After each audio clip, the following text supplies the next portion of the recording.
بسم اللہ الرحمن الرحیم۔ خراسان کا بادشاہ شکار کھیل کر واپس آنے کے بعد تخت پر بیٹھا تھا۔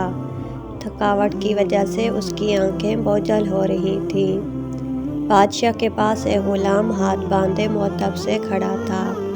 بادشاہ کو سخت نیند آئی ہوئی تھی، مگر جب بھی اس کی آنکھیں بند ہوتی تو ایک مکھی آ کر اس کی ناک پر بیٹھ جاتی تھی، اور نیند اور بے خیالی کی وجہ سے بادشاہ غصے سے مکھی کو مارنے کی کوشش کرتا، لیکن اس کا ہاتھ اپنے ہی چہرے پر پڑتا تھا اور وہ ہڑبڑا کر جاگ جاتا تھا۔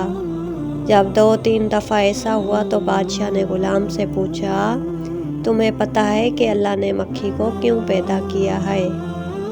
اس کی پیدائش میں اللہ کی کیا حکمت پوشیدہ ہے؟ غلام نے بادشاہ کا یہ سوال سنا تو اس نے ایسا جواب دیا جو سنہرے حروف سے لکھے جانے کے قابل ہے۔